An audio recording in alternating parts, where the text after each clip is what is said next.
सलाहपुर नामक गांव में किशन नाम के एक कुम्हार का एक छोटा सा घर था, जो मिट्टी के घड़े बनाता और बाजार जाकर उन्हें बेचता। वो हर 15 दिन में जंगल से मिट्टी लाता और घड़े बनाकर बाजार में बेचता। एक दिन जब सुबह सुबह किशन घड़े बेचने बाजार जा रहा था, तब उसकी पत्नी शारदा उससे कहती है, कब तक चलता रहेगा ऐसा? रोज सुबह तुम काम पर एक आस लेकर जाते हो और वापस खाली हाथ आ जाते हो। अगर ऐसा ही चलता रहा तो हम एक दिन सड़क पर आ जाएंगे। तो क्या करूं शारदा, तुम ही बताओ। मेरी किस्मत ही साथ नहीं दे रही है, तो इसमें मैं क्या करूं? मैं तो पूरी कोशिश करता हूं कि जैसे तैसे पैसा जमा भी कर लूं, तो घर में न जाने कहां से ये परेशानी आ जाती है और सब पैसे उसी परेशानी को ठीक करने में निकल जाते हैं। पति पत्नी दोनों बातें कर ही रहे थे कि तभी उनकी छोटी बेटी मधु आई, चेहरे पर उदासी और आंखों में मासूमियत लिए। कहने को तो बहुत कुछ था, पर जैसे कुछ भी नहीं। क्या हुआ मेरी रानी बिटिया को? आज बड़ी उदास उदास सी लग रही है। पिताजी, कमला ताई ने मुझे डांटकर भगा दिया। पर क्यों बेटी, क्यों भगा दिया उन्होंने तुझे? पिताजी, उनके घर से पकवानों की बहुत अच्छी सुगंध आ रही थी, तो मैं उनके घर में खिंची चली गई, लेकिन उन्होंने मुझे डांट फटकार कर भगा दिया। क्या हमारे घर में कभी कोई अच्छा पकवान नहीं बनेगा? शारदा अपनी बेटी की बातें सुनकर बहुत दुखी हुई और उसकी आंखों में आंसू आ गए। बेटी, भगवान लगता है हमारी परीक्षा ले रहा है। जब इस परीक्षा में हम पास हो जाएंगे तो देखना, भगवान हमें बहुत सारे पकवान देगा। ठीक है बेटी, अब मैं चलता हूँ। अपना और माँ का ख्याल रखना। हाँ? किशन ऐसा कहकर घड़े बेचने के लिए बाजार की ओर निकल पड़ा, लेकिन उसका एक भी घड़ा नहीं बिका। ओहो, आज फिर कोई ग्राहक नहीं आया, ना ही मेरा एक भी घड़ा बिका। अब न जाने क्या होगा मेरे और मेरे परिवार का और मेरी मासूम बेटी। अरे क्या हुआ किशन, आज तुम बड़े उदास लग रहे हो। जी मुखिया जी, अब क्या बताऊं, मेरे घर की हालत तो आपसे छुपी नहीं है और मेरा परिवार आर्थिक तंगी से जूझ रहा है। हे भगवान, मेरे साथ ही ऐसा क्यों हो रहा है? मैंने तो आज तक किसी को कोई हानि नहीं पहुंचाई, न किसी को कोई कष्ट दिया, न कोई चोरी बेईमानी की, कुछ भी तो नहीं किया। आज फिर खाली हाथ लेकर किस मुंह से जाऊं? किशन जैसे तैसे अपने घर पहुंचा। किशन की पत्नी उसे उदास देखकर बोली, क्या हुआ जी, आज आप बड़े उदास लग रहे हैं, क्या हुआ है? आज फिर एक भी ग्राहक नहीं आया, नहीं आज मेरे एक भी घड़े बिके। तुम्हारे और मधु के लिए भी खाने के लिए कुछ नहीं लाया मैं। ओहो, फिक्र मत करो, भगवान सब सही करेंगे। किशन कुछ नहीं बोला और जाकर सो गया। अगली सुबह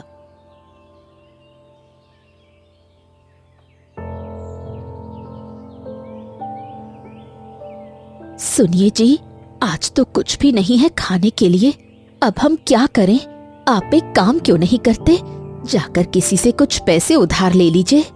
नहीं नहीं, मैं ऐसा नहीं कर सकता। वैसे भी काफी सारे लोगों से उधार ले रखा है और उनका उधार मैंने अभी तक चुकाया नहीं। अब कौन देगा हमें उधार? हाँ जी, आप सही कह रहे हैं, पर हमें उम्मीद रखनी चाहिए, कभी न कभी हमारे दिन जरूर बदलेंगे। किशन अपनी पत्नी की बातें सुनकर बहुत उदास हुआ और वो शारदा से बिना कुछ कहे वहाँ से जाने लगा। कहाँ जा रहे हो जी? कहीं नहीं, बस अभी आ रहा हूँ। किशन मदहोश सा जंगल की तरफ निकल गया। अब और नहीं जीना मुझे, मेरी जिंदगी का अब कोई मकसद नहीं बचा, कुछ नहीं बदलने वाला मेरी जिंदगी में, मुझे पता है। किशन बहुत उदास था। जब उसे कोई राह नहीं दिख रही थी, उसे अपनी जिंदगी खत्म होती सी दिखाई दी। वो बेसुध सी हालत में जंगल की तरफ बढ़े जा रहा था और थक हार कर एक पेड़ के नीचे बैठ गया। अरे मेहनत करने से तो मैं पीछे नहीं हट रहा, लेकिन न जाने मेरी ये किस्मत किस लकीर से बनी है, बदल ही नहीं रही। हे ईश्वर, कोई तो रास्ता दिखा मुझे, किशन की आंखों से आंसू छलक रहे थे और उदासी उसके चेहरे पर साफ दिख रही थी। किशन रोते रोते ईश्वर से शिकायत ही कर रहा था कि तभी उसे एक जादुई आवाज सुनाई दी। कोई है, मेरी मदद करो कोई मेरी। इस जंगल में भला कौन हो सकता है जो आवाज लगा लगा कर मदद मांग रहा है? अरे मदद करो, कोई मेरी मदद करो, कृपया मेरी मदद करो, मैं बुरे तरीके से फंस गया हूँ, मुझे कोई यहाँ से बाहर निकालो। लगता है कोई मुसीबत में है, पर इतने घने जंगल में ये आवाज कहाँ से आ रही है? मुझे जाकर देखना चाहिए।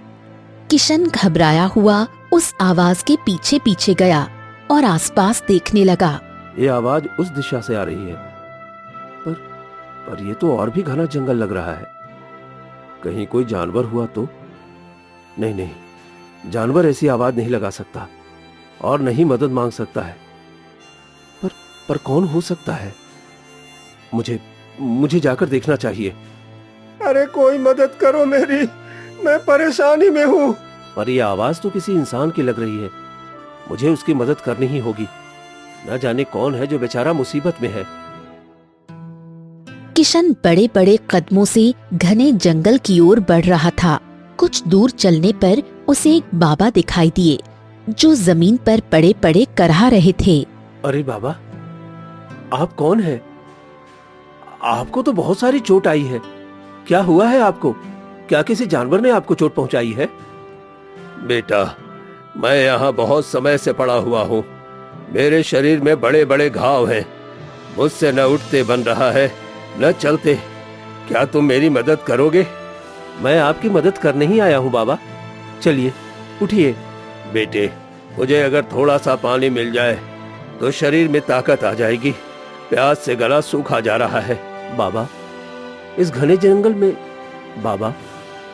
जंगल में पानी कहाँ मिलेगा?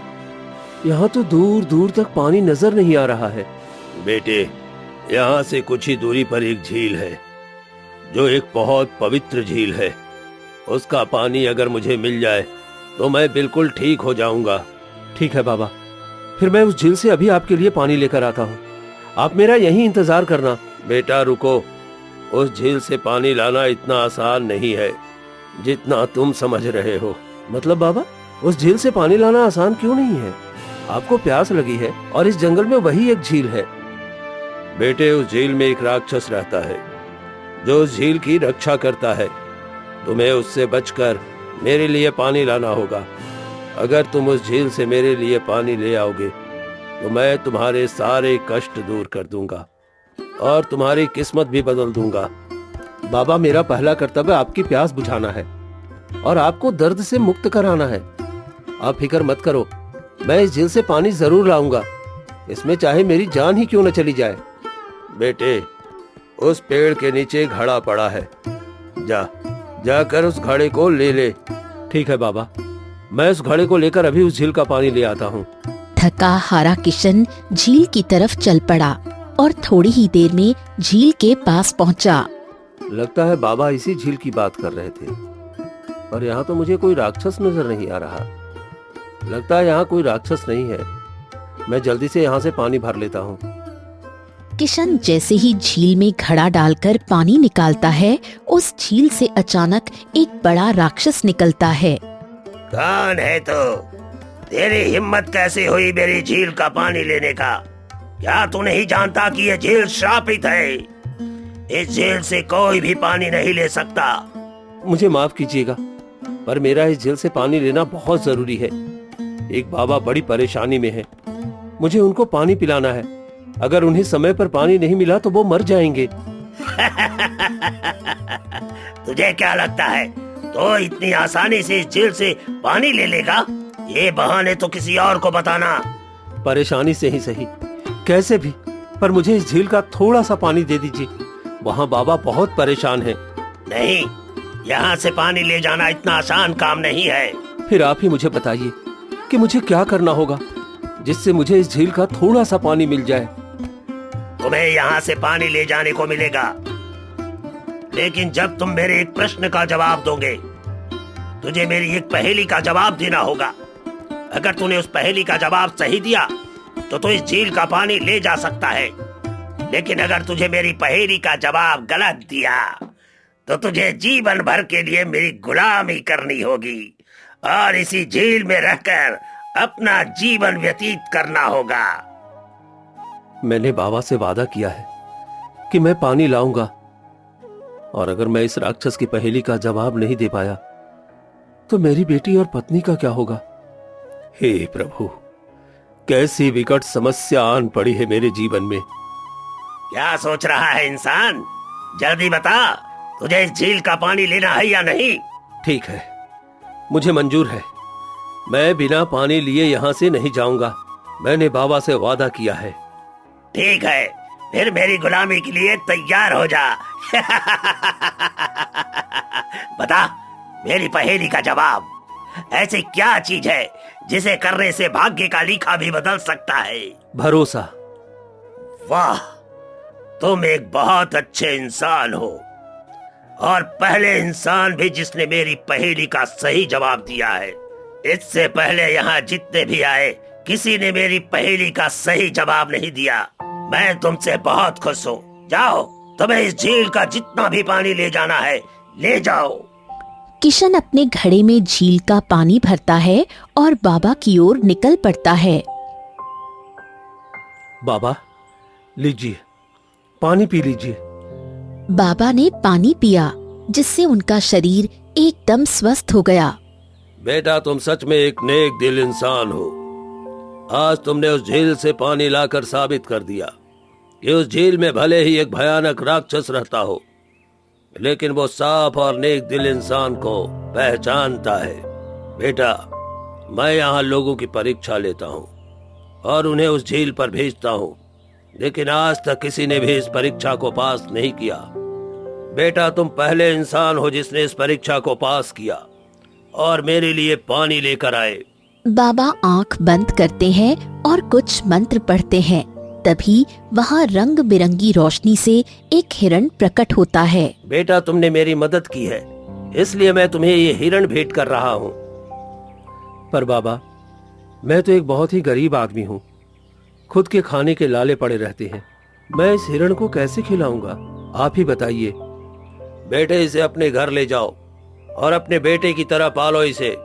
देखना, ये हिरण जल्द ही तुम्हारी किस्मत बदल देगा। मुझे पता है तुम अपनी किस्मत से दुखी हो।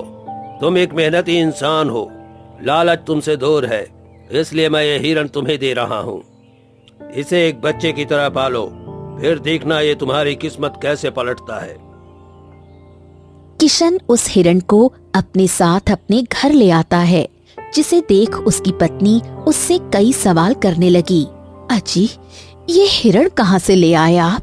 वीरू सारी बात अपनी पत्नी को बताता है। अगली सुबह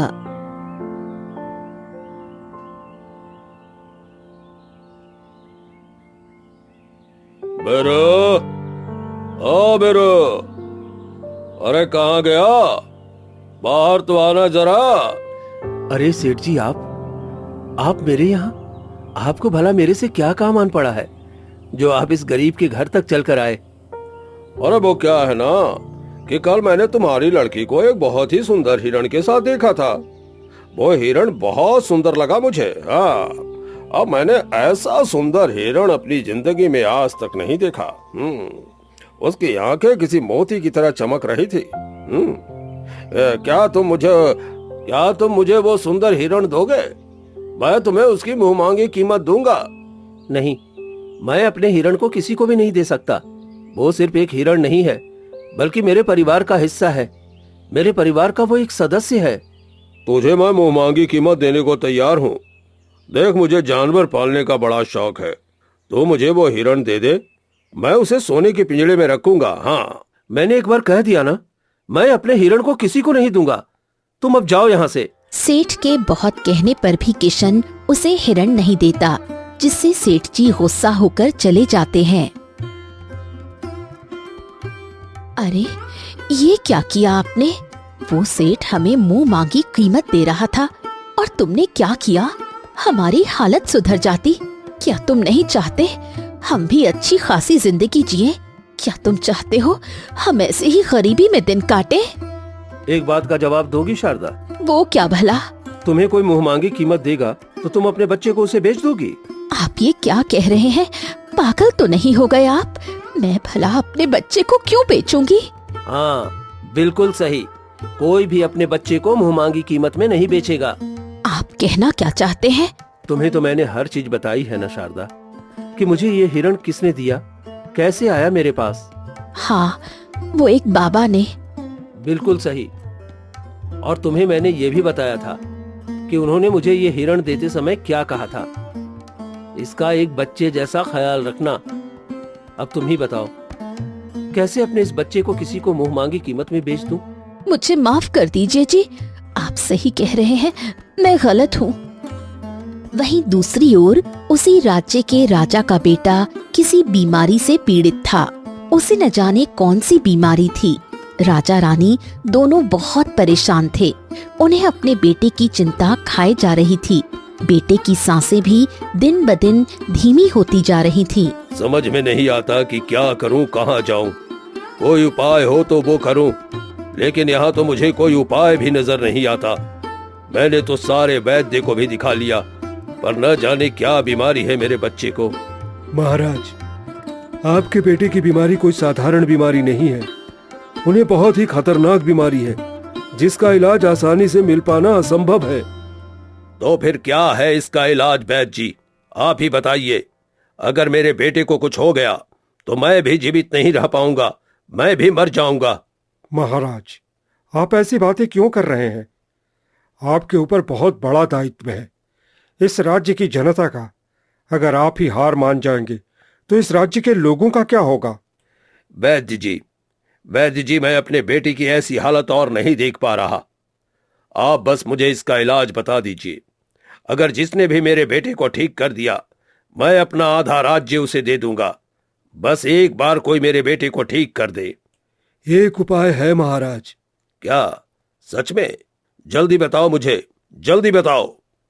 महाराज, अगर एक सुंदर और मायावी हिरण का आंसू और एक गरीब का आंसू अगर एक साथ मिल जाए तो वो दिव्य फूल में बदल जाएगा। और जब उस दिव्य फूल को राजकुमार के शरीर से स्पर्श कराया जाएगा तो वो उस गहरी नींद से जाग जाएंगे और हमेशा हमेशा के लिए ठीक हो जाएंगे। परंतु वैद्य जी, वो मायावी हिरण आखिर मिलेगा कहाँ? गरीब इंसान तो हमारे राज्य में बहुत है। मैं किसी के भी आंसू आसानी से निकलवा सकता हूं, पर मायावी हिरण वो कहां से आएगा?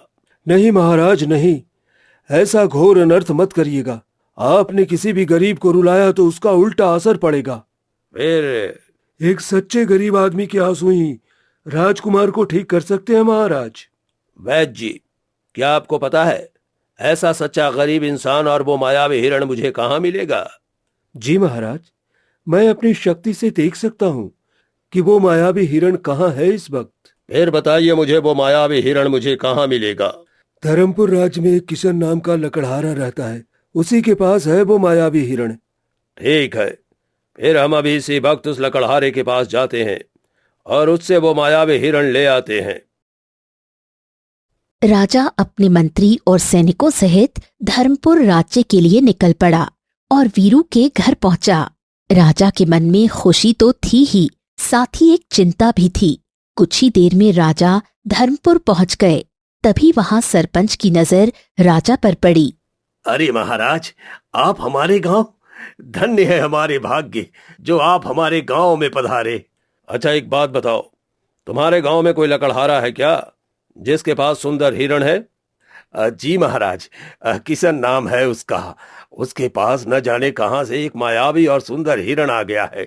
लोग उस हिरण की मुंह मांगी कीमत देने को तैयार हैं, लेकिन किशन अपने उस हिरण को किसी को नहीं देता है। ठीक है, तुम मुझे उसके पास ले चलो। जी महाराज, आप चलिए मेरे साथ। किसान, ओ किसान, अरे देख तो जरा तेरे घर कौन आया है। जी सरपंच जी, कहिए। इनसे मिलो, ये पास के ही राज्य के राजा हैं। मैंने सुना है तुम्हारे पास कोई मायावी हिरण है, क्या ये बात सच है? जी महाराज, मेरे पास एक हिरण है, पर वो मायावी है कि साधारण मुझे पता नहीं। ठीक है, मुझे वो हिरण खरीदना है। मैं तुम्हें उसकी मुंहमांगी कीमत देने को तैयार हूं। माफ करिएगा महाराज, पर मैं उस हिरण को बेचना नहीं चाहता। तुम्हारी इतनी हिम्मत कि तुम महाराज को मना करो। जाओ, जाकर हिरण लेकर आओ। महाराज, वो हिरण मेरा बच्चा है, मेरे परिवार का हिस्सा है। मैं उसे आपको कैसे बेच सकता हूं? अरे अरे मूर्ख, तू ये क्या कर रहा है? महाराज, ये आदमी बड़ा ही मूर्ख है। इसे हमारे गांव के सेठ भी कह रहे थे कि अपना ये हिरण हमें बेच दे, हम तुझे मुंह मांगी कीमत देंगे, लेकिन ये मूर्ख नहीं माना और आज आपको भी मना कर रहा है। महाराज देखो लकड़हारे, मुझे उस हिरण की बहुत जरूरत है, तो मुझे उसे बेच दो। मैं तुझे इतना धन दूंगा जिससे तू घर में आराम से बैठकर खाएगा, और फिर भी तेरा धन कम नहीं होगा। महाराज, फिर भी मैं आपको अपना हिरण नहीं दूंगा। मेरा हिरण आपकी दौलत से कहीं ज्यादा कीमती है। आप मुझे माफ कर दें। राजा ने मन में सोचा, ये तो अपनी बात से टसमस नहीं हो रहा है। मुझे वो मायावी हिरण किसी भी कीमत पर चाहिए, लेकिन इस लकड़हारे को कैसे मनाऊं मैं? एक काम करता हूं, अब मैं इसे ऐसा लालच दूंगा जिससे यह कभी मना कर ही नहीं पाएगा। देखो, मैं तुम्हें अपना आधा राज्य दूंगा, तुम मुझे वो हिरण दे दो। महाराज, आप मुझे आधा राज्य तो क्या, पूरा राज्य भी देंगे तो मुझे मंजूर नहीं है। वो हिरण मेरे परिवार का हिस्सा है और मैं अपने परिवार के सदस्य को कैसे बेच सकता हूं? ठीक है, फिर सिपाहियों, बंदी बना लो इस लकड़हारे को और इसके हिरण को भी। सिपाहियों ने लकड़हारे और उसके हिरण को बंदी बना लिया और महल ले आए, लेकिन फिर भी लकड़हारे ने हार नहीं मानी और हिरण को खुद से दूर नहीं किया। अब बता, तुझे कैसा लगा इस स्थिति में आकर? बड़ा ही मूर्ख निकला तो। मैं तो तुझे अपना आधा राज्य भी देने को तैयार हो गया था, लेकिन लगता है तू कोई मूर्खों का सरदार है, तभी ठीक से सौदा नहीं कर सका। अब मैं तुझे कैद खाने में डाल दूंगा और तेरे इस हिरण को भी नहीं दूंगा। महाराज, मैं जानता हूं आप जो एक बार ठान लें उसे करके ही रहते हैं, परंतु महाराज, मुझे एक बार अपने इस हिरण को गले लगा लेने दीजिए। मैंने इसे अपने बेटे जैसा प्यार किया है, ये मेरा सब कुछ है। किशन को रोता देख राजा का मन दुखी हो गया, लेकिन उन्हें अपने बेटे का चेहरा भी बार बार याद आ रहा था। ठीक है, जा अपने हिरण को गले लगा ले, पर याद रख, यह तेरी आखिरी इच्छा होगी। ठीक है महाराज, आपका बहुत बहुत धन्यवाद। किशन दौड़कर अपने हिरण के पास गया और उसे अपने गले से लगा लिया और दोनों एक दूसरे के गले लगकर फूट फूट कर रोने लगे। किशन बहुत दुखी था। वो उस हिरण से गले लगकर ऐसे रो रहा था जैसे वो उसका खुद का बेटा हो। ओ मेरे प्यारे बच्चे, शायद हमारा साथ यही तक था, अब हमें बिछड़ना होगा मेरे बच्चे। किशन और हिरण के आंसू एक पल के लिए भी रुक नहीं रहे थे। जैसे ही वीरू और हिरण के आंसू एक हुए और जमीन पर गिरे, वैसे ही जमीन पर वो आंसू एक दिव्य फूल में बदल गए। अरे अरे, वो देखो, वही है दिव्य फूल। महाराज देखिए, वही है दिव्य फूल जो आपके पुत्र को ठीक कर सकता है। क्या मतलब? वो सच्चे दिल का इंसान वीरू ही है? जी महाराज, अब आप देर मत करिए, जल्दी इस फूल को राजकुमार के पास ले जाएं और उन्हें स्पर्श करा दीजिए, नहीं तो ये फूल गायब हो जाएगा। महाराज उस फूल को लेकर दौड़ते हुए अपने बेटे के कक्ष में गए और उस फूल को उसके शरीर से स्पर्श करा दिया, जिससे राजकुमार होश में आ गया। पिताजी, पिताजी, मैं ठीक हो गया पिताजी। हाँ बेटे, तू ठीक हो गया, तू ठीक हो गया बेटा, तू ठीक हो गया। राजा अपने बेटे को स्वस्थ देखकर रो पड़े और उसे अपने गले से लगा लिया। ओ मेरा बेटा, भगवान तेरा लाख लाख शुक्रिया, तेरा लाख लाख शुक्रिया। महाराज, थोड़ा शुक्रिया आपको उस लकड़हारे का भी करना चाहिए, जिसकी वजह से आज राजकुमार जीवित और स्वस्थ है। तुम सही कह रहे हो मंत्री, चलो किशन के पास, मैंने उसका दिल बहुत दुखाया है। राजा जी भागते हुए किशन के पास जाते हैं, जहाँ किशन अपने हिरण के गले से लगे लगे रो रहा था। मुझे माफ कर दो किशन, मैं तुम्हें समझ नहीं पाया। तुम वाकई एक बहुत अच्छे इंसान हो, तुम्हारे अंदर कोई लालच नहीं है, कोई मोह नहीं है। तुम्हारी आत्मा बड़ी ही पवित्र है। आज मेरा पुत्र तुम्हारे ही कारण जीवित हो पाया है। राजा जब ऐसा कह ही रहे थे कि तभी वहाँ बाबा प्रकट हुए, जिन्होंने किशन को वो हिरण दिया था। आप कौन हैं? महाराज, ये लकड़हारा बड़े ही अपनी किस्मत का हारा हुआ है, लेकिन इसका दिल किसी सोने से कम नहीं है। मैंने ही इसे ये हिरण दिया था, क्योंकि मुझे पता था किशन लालची नहीं है, उसके मन में कोई लालच नहीं है। वो इस हिरण को अपने बच्चे की तरह प्यार करेगा, और उसने यही किया। महाराज ज्यादा मत सोचिए। मुझे पता है कि आपका पुत्र किसी भयानक बीमारी से पीड़ित है और आपको इस हिरण की जरूरत पड़ने वाली है, लेकिन यह तभी संभव था जब एक गरीब जिसका दिल सच्चा हो वो इस हिरण को पाले। अच्छा जी महाराज, इसलिए मैंने इस लकड़हारे का सहारा लिया, क्योंकि किशन जैसा सच्चे दिल का आदमी शायद ही कोई मिले। किशन, तुमने अपना काम बड़ी ही निष्ठा से किया है। तुम्हें याद है ना, मैंने तुमसे क्या कहा था? क्या बाबा? यही कि यह हिरण एक दिन तुम्हारी किस्मत बदलेगा। तो वो वक्त आ गया है किशन। अब तुम्हें तुम्हारे त्याग और तुम्हारी ईमानदारी का फल मिलने वाला है। मेरा बेटा आज तुम्हारी वजह से जीवित है। मैं भी कुछ नहीं कर पाता। जब मैं तुमको उस हिरण से अलग कर देता तो तुम्हारी तरह सच्चे दिल वाला इंसान मैं कहां से लाता। आज मैं बहुत खुश हूँ। तुम्हारी वजह से मुझे दोबारा खुशियां मिल गई हैं। मैं तुम्हें बहुत सारा सोना चांदी धन दौलत देना चाहता हूँ। नहीं महाराज, मुझे कुछ नहीं चाहिए। मेरी असली दौलत तो मेरा परिवार है, मेरा हिरण है, और मैं ये सब धन दौलत पाने के लिए नहीं किया महाराज। मैं जानता हूं किशन, पर मैं ये सब तुम्हें अपनी खुशी से दे रहा हूं। तुम आज से अपने गांव के जमींदार होगे। सारा गांव तुम्हारा होगा। और हां, मैं तुम्हें अपने राज्य का भी तुम्हें एक पद देना चाहता हूं। मुझे भी तुम्हारे जैसे इंसान की बहुत जरूरत है। किशन की अब सारी परेशानियां खत्म हो चुकी थीं। उसकी किस्मत का भी ताला अब खुल गया था। वो खुशी खुशी खूब सारी धन दौलत और अपने प्यारे से हिरन को लेकर अपने घर पहुंचा। अजी, ये मैं क्या देख रही हूँ? मेरा और तुम्हारी बच्ची का तो रो रो कर बुरा हाल हो गया था जब महाराज तुम्हें लेकर गए थे, लेकिन तुम तो वापस इतना सारा सोना धन दौलत लेकर लौटे, और इस हिरण को भी।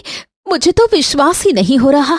किशन सारी बात अपनी पत्नी को बताता है, जिसे सुन उसकी पत्नी और बेटी बहुत खुश हुईं और वो खुशी खुशी जीवन व्यतीत करने लगे।